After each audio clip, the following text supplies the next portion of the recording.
거나 뭐 아니면 그래도 안 되면은 뭐 방학 동안에는 그나마 시간적인 여유가 조금은 있을 테니까 한번 이제 그 다 같이 이렇게 뭐 보충을 한다든가, 그치?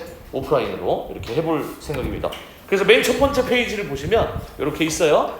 인문예술 지문. 지금 우리는 수능을 모의고사를 약간 뭐 이제 염두에 두기도 하지만 2학기 때 내신에서 이제 조금 잘 받기 위해서 성적을 뭐 좀 잘 내기 위해서 지금 연습하는 거라 생각해 주시고, 그치? 거기에 포커스가 있다. 자, 일단 이 인문예술 지문에서는 요 세 가지의 특징이 있어요. 밑에 이제 점 3개 보이시면 표시만 이게 밑줄만 그어볼게요, 그렇죠? 맨 첫 번째 철학, 역사, 심리학, 그다음에 인문, 그다음 미술, 음악, 예술. 그 중에서 예술 뭐 이런 것들이 이제 많이 나오죠, 그렇죠? 자, 그다음에 인문 지문은 여기가 두 번째가 중요할 것 같아요. 수요일 날에는 약간 이제 그때 청라고 친구들이 저 방학을 안 한 친구들이 있어갖고 좀 이렇게 많이 안 나왔길래 그때는 다 읽게 했는데 한 번씩 읽어보고 그랬는데 이제 쌤이 기회가 되면 꼭 우리 다 같이 한 번씩 읽어볼게요.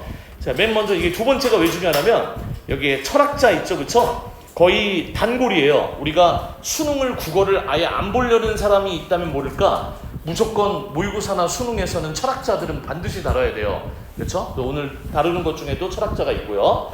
그 다음에 밑에 예술 지문은 구체적인 작품의 특징을 설명할 수도 있고요. 그 다음에 작품의 경향, 그러니까 미술이나 그러니까 그림이죠, 그렇죠? 그 다음에 음악 같은 경우도 막 오선지를 그려가면서 악보를 막 그려가면서 제시해주는 지문이 좀 어려운 지문으로 평가를 받아요.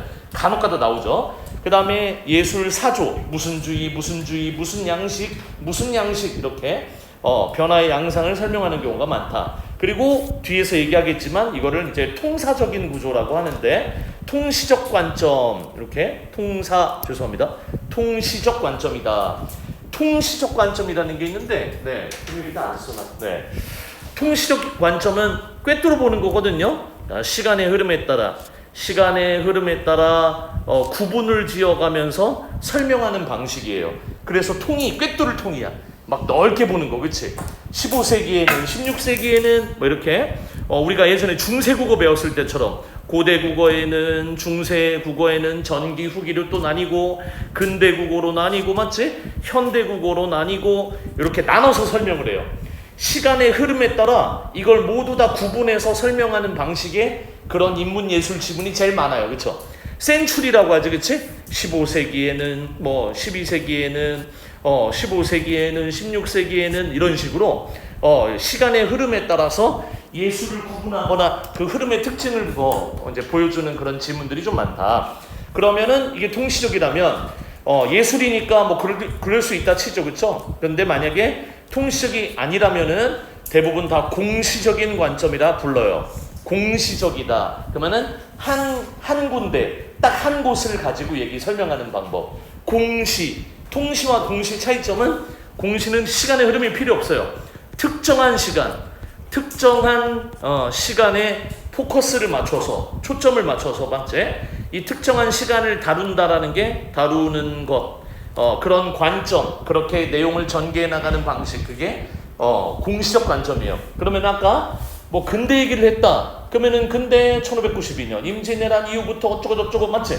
그럼 이 근대를 위주로 설명한다면은 다 필요 없이 16세기를 위주로 설명을 한다면 공시적인 관점에서 내용을 분석하거나 내용을 전개해 나가는 방식이다, 그렇지? 그래서 주로 작품의 경향을 이렇게 변화 양상을 통해서 어떻게 변모해 갔는지 이걸 위주로 설명하는 통시적인 경우가 좀 많다. 이렇게 이해해 주시고요. 용어를 뭐 몰라도 되긴 하는데 뭐 이제 어느 정도 나중에 빨리 풀 땐 도움이 되죠. 빨리 몇 세기 이렇게 나누는 데 도움이 되죠. 그 다음에 밑에 어떻게 읽을까 요거 3개만 이렇게 표시만 하고 이제 바로 본문으로 가볼게요. 맨 먼저 제일 중요하게 여기는 건 비문학의 핵심은 중심화지잖아요. 뭐에 대해서 얘기하는지, 그치? 그래서 우리가 그냥 정규 수업 시간에도 맨 먼저 이제 너희들이 먼저 풀고 나서 얘기할 때 선생님들이 이제 뭐 다 영양것도 선생님들이 전달을 다 달리 하시겠지만 선 같은 경우는 중심화제, 그치? 그래서 여기도 안 써놨는데 제일 중요하다고 생각하는 곳에 뭐 밑줄을 긋는다거나 표시를 한다던가 맞지? 이런 방식을 좀 활용하죠. 중심화제를 먼저 파악하는 게 중요하겠고, 자, 좀 뒤에는 뭐 우리가 알고 있는 맞지? 대상의 개념, 그 다음에 그 대상에 대해서 글쓴이가 어떤 관점을 가지는지, 두 가지 이상이 나왔다면 뭐 공통점이 있는지 차이점이 있는지 맞지? 파악하면서 읽는 거. 그 다음에 좀 전에 위에서 했던 거, 통시적인 관점에서 설명하는 글이라면 이 시기를 구분해서 특징과 차이점에 주목하며 읽는다. 뭐 당연하겠죠. 이게 가장 좋은 방법은 간단한 메모나 정리가 좀 있으면 좋겠다. 그치? 메모나 정리. 이렇게 예를 들어서 우리가 오늘 이번 주에 하는 독서를 보면 이번 주에 하는 독서 어디 갔냐? 네, 이번 주에 하는 독서를 그렇지. 이번 주가 연료전지 뭐 이러더라고요. 선생님 미리 해놨는데 이렇게 이제 약간의 정리라는 게 좀 필요해요. 나중에 3학년이 됐을 때도 재작년에 3학년 선배들하고 했던 비문학을 봐도 다 하나같이 이건 문학이고요. 정리가 보여주려는데 이렇게 약간의 메모와 정리가 필요해요. 근데 시험지에다 그걸 하기는 쉽지가 않잖아, 그치? 근데 시험지에다 정리하기가 쉽지가 않다면 그러니까 막 시험 보면서 막 정리한다는 게 시간이 불필요하게 느껴지고 너무 많이 가는 것 같고 쓸데없는 짓 하는 것 같고 효율적이지 못하다고 생각하는 거 그런 면이 있다면 한번 그 편견을 버려보는 것도 괜찮다. 간단하게 메모하면서 막 휘갈겨 써서 나만 알면 되지, 그치? 그래서 나중에 메모를 많이 하게 되면 어느 정도의 그 정리가 눈에 보일 수도 있다. 이건 아니고요. 쌤이 이제 그 색깔 펜으로 우리가 할 수는 없으니까 이제 뭐 이렇게 빗금을 그린다든가, 그치? 아니면 크게 동그라미를 친다든가, 뭐 문단에다가 표시를 하는 게 제일 좋겠다. 그래서 이 두 번째는 간단한 메모와 정리가 좀 필요하다. 마지막, 낯선 용어들이 나오겠죠. 당연히 용어를 외울 필요도 없고, 외운다 한들 그게 언제까지 기억되겠어요, 그쵸? 낯선 용어들이 반드시 나오긴 하겠지. 이 개념이 정의된 부분, 부연 설명하는, 추가적으로 설명하는 부분, 그 다음에 예시 이런 것들이 있다면 이 용어의 의미와 특징을 여기는 이해하며 읽는다. 모르는데 어떻게 이해를 해요, 그쵸? 추론하는 거죠, 그치? 일종의 추론이라고 생각하시면 돼요. 이 용어가 이런 용어일 것이다. 뭐뭐에 불과하다. 예를 들어서 이런 거야. 어렵게 느껴지니까. 뭐뭐에 불과하다. 뭐뭐 한다라는 것은 뭐뭐에 불과하다. 이건 어구예요. 불과하다라는 단어와 왼쪽에 뭐뭐에라는 조사 단어가 두 개 이상 만난 어구인데, 이런 서술어가 나오면 이 진술은 부정적이에요, 긍정적이에요? 뭐뭐에 불과하다. 너가 말하는 뭐 정의라고, 저스티스, 정의라고 하는 것은 그냥 한낱 공허한 외침에 불과해 라는 진술이 나왔다면 당연히 뭐예요? 부정적이지, 그치? 그런 식으로 가는 거야. 근데 우리가 약간 영어 독해하듯이 뭔가 이 단어의 뜻을 모르니까 내가 진짜 잘못하고 있다고 생각한다는 거지, 그치? 그러니까 우리는 국어고 한국 사람이고 국어를 하는 사람 입장에서는 만약에 모르는 단어가 나왔더라도 영어 독해처럼 힘들어할 필요는 없다. 그냥 추론해도 괜찮다. 그래서 어느 정도의 추론을 얘기하는 겁니다. 그래서 이론적으로는 누가 한번 말 못하겠지? 자, 어쨌든 이렇게 해보면 된다 생각하면 되고요. 자, 이제 뒤를 넘겨보면 지난주에 원래 요걸 가지고 지난주에 수요일날 요걸 가지고 먼저 밑줄을 긋게 하고 문제를 풀게 하진 않았어요. 중요하다고 생각하는 곳에 밑줄도 긋고 동그라미도 해보고 맞지 뭐 이렇게 하는 시간을 가졌는데, 조금 뭐가 되냐면 조금 너희들이 더 잘 알고 있어. 잘해. 그래서 지금 이 뒤에 인문예술 첫 번째 지문은요 1, 2, 3, 4, 5 단락이 있고, 이건 뭐 내가 표시했다고 해서 뭐 내가 무조건 만든 건 아니니까 각 단락별로, 그치? 단락별로 여러분들이 중요하게 생각하는 것은 아주 중요한 단어나 어구가 있다 하면은 뭐 아무거나 상관없습니다. 이 중요도는 너희들이 읽으면서 속독하면서 생기는 거니까 시간은 한 3분만 들여볼 테니까 밑줄을 거도 되고요. 동그라미나 네모를 하셔도 되니까, 그치? 단락별로 아무데나 그냥 밑줄을 거도 되고요. 그 다음에 어느 특정한 단어나 어구에다 네모, 세모를 하셔도 됩니다. 5개 단락만, 맞지? 뭐 문제는 아침 안 풀어도 돼요. 아직 풀지 마시고 3분만 한번 드려볼게요. 자, 5개 쭉 한번 읽으면서 그냥 이렇게 네모, 동그라미, 그 다음에 단락에다가 밑줄도 그어보고 2개를 거도 되고 1개를 거도 되고. 자, 속독하시면서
뭐 별거는 없죠, 그쵸?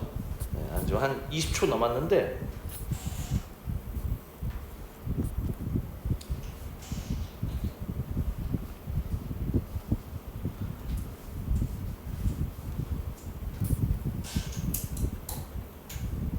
자, 한 10초 남았으니까 일단 멈추고 자 슬슬 자 보시면은 네 막 쭉 이제 여러 명의 이제 인물들이 등장하고 그치? 그다음에 나중에 과학기술을 다룰 때는 또 이제 개념에 대한 설명이 나올 거고 그치?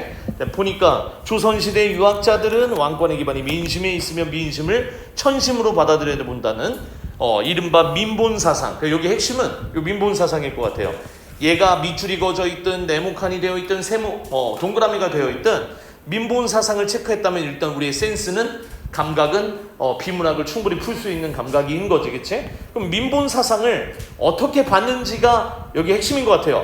그래서 밑에 뭐 이게 이제 1문단의 맨 마지막에 두 번째 줄 백성들을 뭐 교화해야 한다. 이제 요거는 이제 플러스 알파요.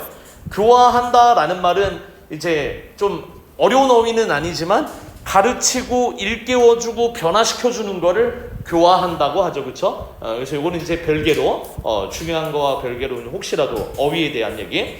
그리고 백성은 보살핌과 가르침을 받는 이른바 백성들을 어떻게 대할 것이며 백성들은 또한 어떤 의무를 가지는지, 그치? 그 보살핌에 대해서 순응하자. 그 다음에 따르자. 이렇게 마지막에 1문단은 요 민본사상에 대한 얘기를 했다. 군주의 관점과 백성의 관점에서, 그치? 총 3개. 민본사상, 조선시대 유학자들, 군주, 백성. 이런 부분들이 나오면 좋겠다. 그치? 빠르게 읽었을 때. 그러다가 이 문단에서 드디어 나온 사람이 정도전이라는 사람이고, 여기에는 아무래도 사람 이름이니까 인문예술은 철학자가, 이제 이 뒤는 철학자인데, 사람 이름이 나오면 그 사람의 주장이나 그 사람의 의견이나, 그치? 그 사람이 관련된 어떤 특정한 진술이 나오니까 그 부분이 제일 중요한 부분이겠죠, 뭐. 그쵸? 군주나 관료가 백성들에 대한 통치권을 지닌 것은 백성을 지배하기 위한 것이 아니라 백성들을 보살피고 안정시키기 위한 것이라고 봤다. 그게 정도전의 주장이고, 군주, 관료자, 이렇게 오른쪽 관료사가 아니라 죄송해요. 군주, 관료, 그래서 지배자에 해당하는 이제 우리가 소위 지배자라고 알고 있는 군주나 관료의 의무에 대해서 뭐 이렇게 쭉 얘기를 한 것 같아요. 그렇죠? 그래서 정도전 얘기. 산문단 율곡 이 선생님. 여기에 표시가 돼 있어야 되는데 그렇죠? 빨간색으로 안 해서 빨간색으로 다시 바꿔놓을게요. 그럼 율곡 이 선생님의 주장 뒤쪽에 군주의 바람직한 덕성을 강조하고 군주는 어버이고 부모님이고 백성들은 그 어버이가 보살펴야 할 이제 아이나 마찬가지다. 그래서 애민, 그 다음에 백성들 얘기 계속하고 마지막에 외민. 그 외민이 뭐냐? 백성들을 두려움의 대상으로 여기게 된다. 언제고 이 권력은 백성들로부터 다시 걷어지는 날이 올 수도 있다라는 생각. 그 다음에 맨 마지막에 다만 군주가 백성에 대한 두려움을 가지고 백성들의 신망을 유지하기 위해서 노력해야 한다라는 것을 강조했다라는 점은 다른 사람하고 차이가 좀 있더라. 그 정도전하고의 차이점인데 마지막 정약용 선생님, 그치? 여기도 정약용의 표시가 되어 있었고 환자, 극빈자, 노인과 어린이, 이른바 사회적 약자에 속하는 백성들을 적극적으로 보호하자. 그게 애민이다, 그치? 그렇게 주장한 사람 정약용에 대한 설명. 한편 쭉 얘기하다가 밑에 그는 가난한 백성 소민, 그 다음에 부유한 백성 대민, 이렇게 백성들의 부류를 나눠서 교화를 따르는 소민, 우리가 가르치고 배우고 보살펴주면 그대로 따라야 되는 가난한 백성 소민과 생산수단 제공과 납세의 부담을 맡아서 통치질서의 안정에 기여해야 하는 대민, 백성들의 부류를 나눴다. 그치? 그리고 맨 마지막 줄에 백성들이 국가를 유지하는 근원이라고 보는 관점에 기반한 주장, 깨알같이 이제 부연 설명하는 부분도 이제 밑줄이나 아니면 표시가 돼 있으면 좋겠죠. 마지막으로는 정리하는 부분이겠지, 그치? 마지막에서는 특정한 인물이 안 나왔으니까 요약을 했거나 위에 있는 말들을 정리하는 수단으로 주로 삼겠죠. 그래서 조선시대 학자들의 이와 같은 주장들이 군주를 비롯한 통치계층이 백성들을 존중하는 정책을 펼치는 바탕이 되었다라고 요약 정리를 마지막 마무리를 해버린 거죠. 그렇죠? 위에 있는 유학자들의 얘기를 공통된 이야기를 이렇게 했구나. 그래서 오른쪽에 문제를 보면 맨 위에 죄송해요. 문제를 보면 내용 전개 방식이죠. 지금 이렇게 밑줄을 긋고 맨 먼저 빠르게 속독을 하면서 전체적인 지문을 우리가 파악하고 있다면 전개 방식을 파악하는 문제, 지금 여기서 나오는 문제들은 하나같이 다 보라면 잘 나오는 문제 유형들이거든. 비문학에서, 그치? 그러면 전개 방식, 어떤 식으로 글 쓰니까 설명문이라면 어떤 식으로 설명을 펼쳐나가는지, 논설문이면 어떤 식으로 주장을 하고 자신의 근거를 펼쳐나가는지, 밑에도 세부 정보 파악은 그냥 내용에 대한 이해거든요, 그쵸? 한번 문단을 내 것으로 만들었을 때, 한번 쫙 파악했을 때 이제 내용 사실 확인 문제, 맨 마지막에 구체적인 사례에 적용하는 문제도 꽤 많죠. 근데 어려운 문제라고 부르는 게 이게죠. 대부분 다 3점짜리 문제들이 있거예요, 그렇지? 그래서 여기는 실제로 이런 발언을 하고 이런 말들이 있는데 이 사람의 주장과 지금 어떤 관련이 있는지를 확인해야 하는 문제. 조금 시간이 걸리는 거죠, 그렇죠? 그래서 매번 이 뒤에 거 이제 법질문이나 그거는 바로 이렇게 하진 않는데 어쨌든 요거는 한번 밑줄도 긋고 해봤어요. 자, 뒤에 여기 가시기 전에 여기 이제 3번 문제 있죠, 그쵸? 요거를 이렇게 3분만 드려볼게요. 세 문제만 한번 해볼래요? 바로 옆에 안 상태에서 3분만. 자, 3번 문제만, 3개 문제만.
녹봉은 뭐냐면 월급이거든요.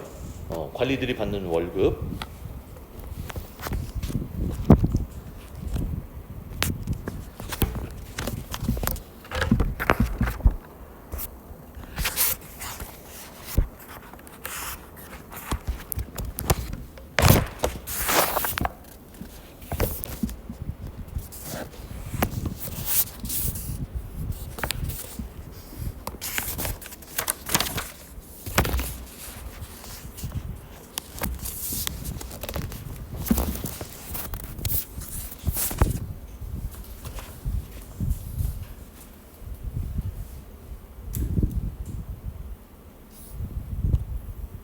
한 40초 남았습니다.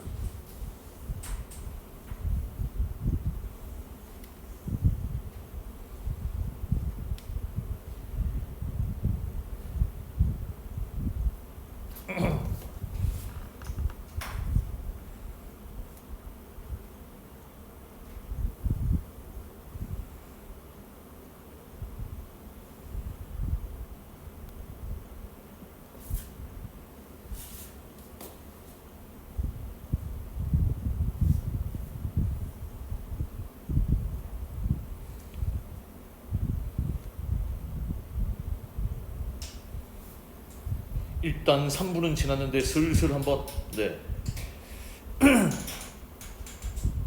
3번 같은 문제가 제일 우리를 좀 이렇게 좀 당황하게 하는, 근데 쫀 거야 그냥 우리가, 그치? 자, 일단은 한번 그 나머지는 보세요. 1번은 전개 방식이니까 너무 좀 쉬울 거예요. 아까처럼 파악이 되면 금방 손아귀에 들어와요. 어떤 식으로 펼쳐지고 있냐면 조선시대 학자들이 백성들을 어떻게 대하는지, 그치? 민본사상이라고 하면서 이 백성이 우리나라의 근간이라고 보는데, 루트, 뿌리라고 보는데, 그 사람들마다 어떤 식으로 얘기하는지에 대한 설명이 나오니까 관점을 비교하고 있다. 백성들을 어떻게 대하는지, 그치? 그러니까 1번에는 아마 3번이 돼야겠죠, 그쵸? 요거는 쉽게 나오고요. 2번도 좀 쉬워요. 외민 나왔고, 아까 앞에서 두려워해야 한다. 이 외가 외경심 할 때, 그치? 그러니까 두렵다, 공경하다, 마치 우러러보다, 막 다양한 뜻이 있어요.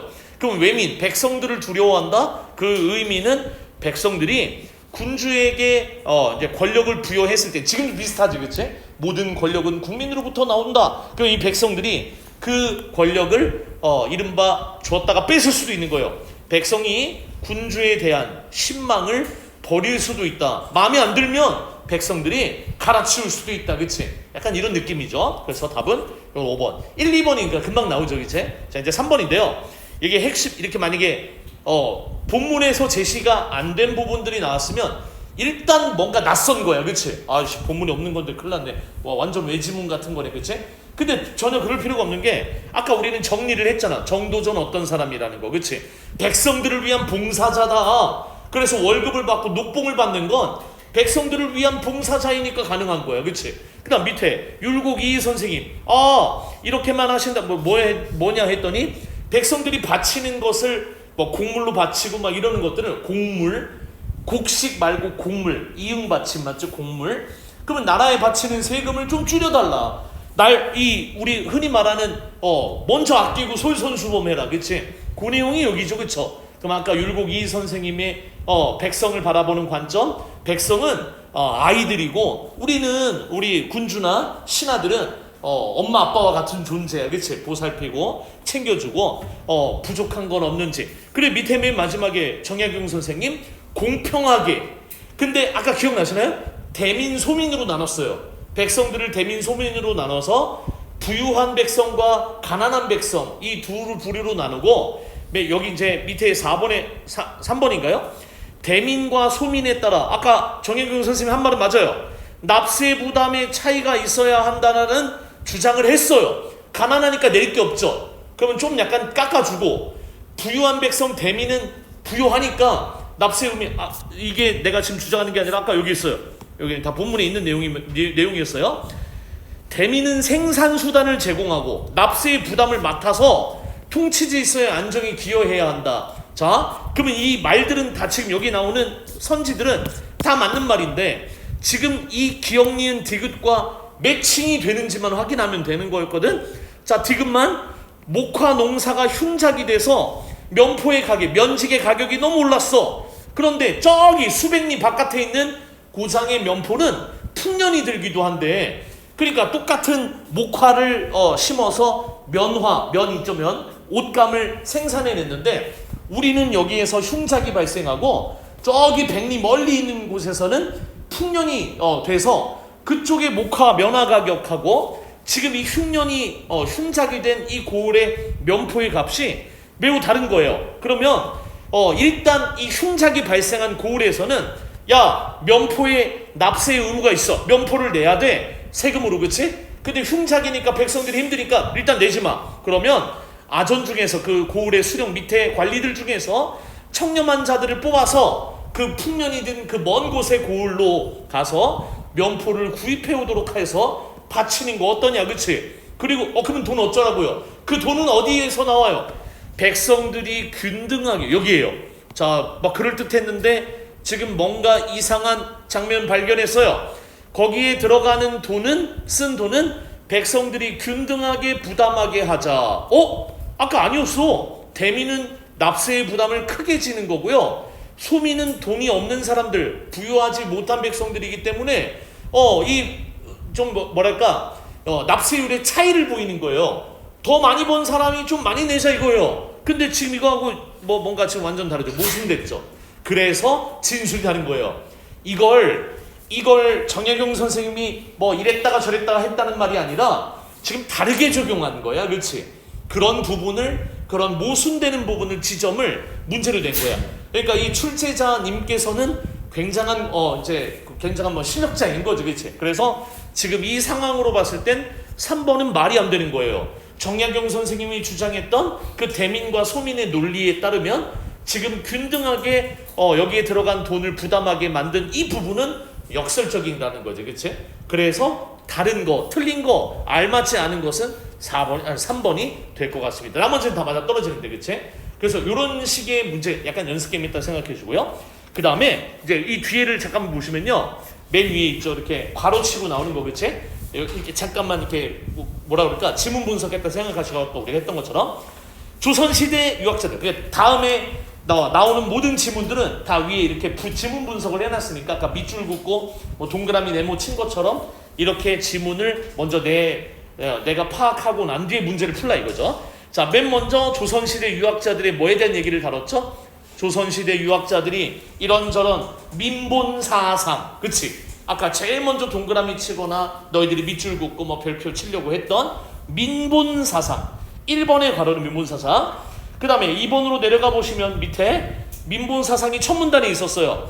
조선시대 유학자들이 통치 기조로 삼을 것을 주장했다. 자, 1번에 들어갈 누구죠? 누구의 입장에서는 백성들을 뜻을 하늘의 뜻으로 섬기고 받들어야 된다. 누구요? 군주. 1번에 가로 여기 군주. 자, 밑에 백성들은 그러면 뭐 해야 하는 존재예요? 보살핌과 가르침을 받는 존재로 통치에 순응해야겠다. 그치? 보살핌과 가르침을 받는 존재. 밑에 있는 괄호는, 그치?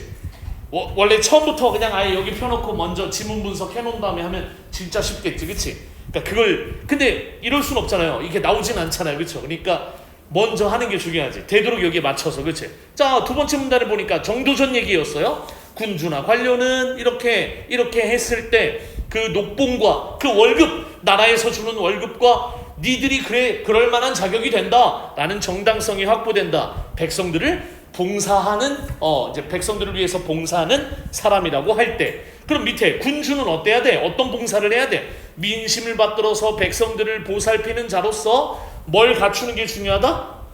백성들을 보살피는 입장이니까 덕성이라고 했어요. 그쵸? 덕성을 갖추는 것이 중요하고, 이게 덕성, 이렇게 훌륭한 인품, 그게 덕성이에요. 거기 3번 가로는 덕성. 자, 율곡이 선생님은요 또 이렇게 얘기를 했어요. 군주는 바람직한 덕성, 똑같네, 갖춰야 되는데 백성들을 두려워해야 한다. 왜? 외경심. 왜? 그럼 백성들 두려워해야 되니까 뭐예요? 외민이 되겠지, 그치?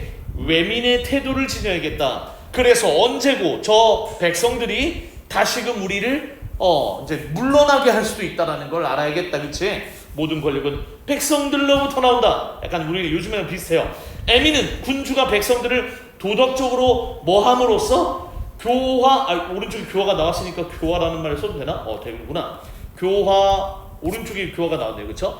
가르치고 깨우쳐줘서 다시 백성들이 올바른 삶, 그 다음에 풍요로운 삶, 경제적으로 안정된 삶을 살도록 만들어주는 거지. 고기를 갖다 잡아다 주는 게 아니라 고기 잡는 법을 알려준다. 옛날에 그런 말도 유행했죠. 자, 마지막으로 정약용 선생님, 사회적 약자에 속하는 백성들을 적극적으로 보호하는 것이 뭐의 내용이다? 네, 애민이라고 했죠. 그쵸? 애민의 내용이다. 애민, 백성들을 사랑하는 마음, 사회적 약자인 백성들을 도와주고 보살펴주고 아껴줘야 해. 그치? 그러면 사회적 약자 백성 누구 있습니까? 극빈자, 아까 나온 본문에서. 그치? 가난한 사람들, 어린이, 노약자, 맞지? 요런 사람들. 자, 밑에 백성들은 보살핌의 대상이자 통치체제, 체제는 어이어이예요. 그쵸? 통치체제를 유지하는데 기여해야 하는 존재이다. 이렇게 봤고요. 자, 쭉 백성들이 국가를 유지하는 근간이다. 마지막, 요거는 마지막 단락에 있었던 건데 쌤이 안 읽었던 부분이기도 해요. 맨 밑에는. 그치? 조선시대 백성들을 존중하는 방식이 이런 정책에 담겨져 있다. 그래서 원래 뭐였냐면 교육제도가 먼저 나왔고요. 교육제도와 감찰제도, 그 다음에 조세와 복지제도, 마지막에 국민신문고라고 불렸던 신문고라고 했지, 예전에. 그치?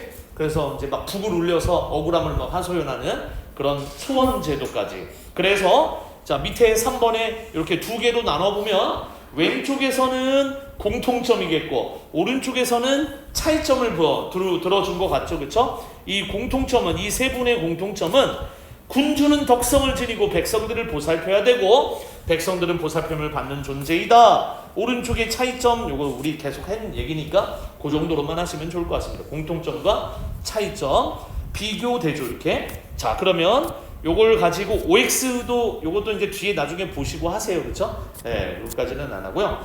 그 뒤에 사회를 먼저 조금 약간 사회 한 다음에 그 다음에 쌤이 이따 쉬는 시간도 한번 드릴게요. 자, 사회가 어디 있냐면 18쪽. 네, 18쪽을 한번 잠깐 보실래요? 네, 주로 법지문, 경제지문, 그치? 우리 핵심 18페이지를 읽어보시면, 자, 보시면 이번에는 밑줄 긋는 거 아니에요. 바로 이제 지문에 대한 얘기를 많이 해야겠죠. 자, 첫 번째, 주로 법이나 경제, 정치 분야, 특히 정치 같은 경우에는 투표나 선거제도 같은 게 요즘에 핫했었죠. 그쵸? 이미 선거가 많이 끝났으니까 다시 안 나올 수도 있고요. 법률, 경제이론, 제도나 정책. 이번 주, 지난주 정규 수업 시간에 EBS 지문도 관세, 그치? 그 다음에 조세제도 이런 거였죠. 채권. 그 다음 밑에 하나의 대상에 대해서 세부적인 정보가 병렬적으로 제시되어 있다. 병렬적인 게 뭐죠? 우리가 병렬적으로 제시되어 있다라고 했을 때 주로 비문학에서는 여러 개의 정보를 나열할 때, 그치? 첫째, 둘째, 셋째 이렇게 나눌 때 병렬적이란 말을 쓰죠. 자, 그 다음 밑에 법률 용어라던가 경제 용어라던가 정책 용어, 낯선 용어들이 많이 등장하고 이를 이해하기 위해서 예시를 들거나 그래프를 활용하는 경우가 많다. 특히 마지막 예시나 그래프는 해석을 해야 되기 때문에. 그치? 그리고 너희들 혹시 화법 작문 선택했으면 화작, 우리가 3학년 1학기 때도 내신 많이 보는데 예를 들어 해운고 친구들, 옛날에 선배들은 그냥 100% 12명인가 마지막까지 남아있었던 그 선배들 중에서도 100%가 다 전부 다 화작을 선택했어요. 그래갖고 엄매반이 없었어. 아예 엄매를 잘 선택을 안 하죠. 중고 신용고도 거의 대부분 좀 압도적으로 화작이 다 많죠. 총나고 말할 것도 없고. 그치? 그래서 엄매가 이제 없어지지는 않겠지만 어쨌든 화작을 많이 보잖아요. 나중에 바꿔도 되니까. 예시와 그래프가 많이 들어가는 화작 문제도 많죠. 그렇죠? 이제 기사문 같은 거 나올 때, 그치? 그 그래프나 예시나 그런 거 해석을 잘 못하면 틀릴 수도 있죠. 그렇죠?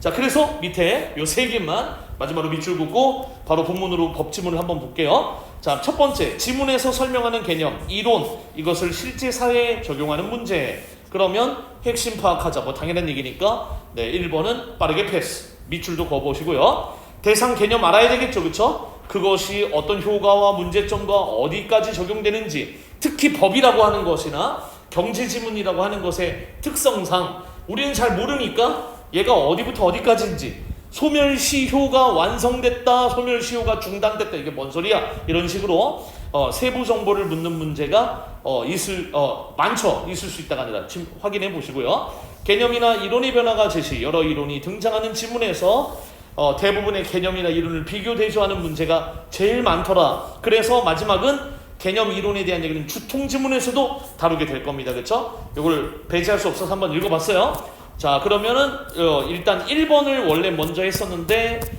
좀 다르게 방식을 다르게 바꿔서 28쪽에 4번이 있을 거예요. 사회문화 4번. 자, 한번 내용 증명 한번 한 적이 있지 않았냐? EBS 지문으로도 나온 적이 있어갖고. 자, 시간을 오른쪽에 뒤에 보면 세 문제밖에 없거든요. 그쵸?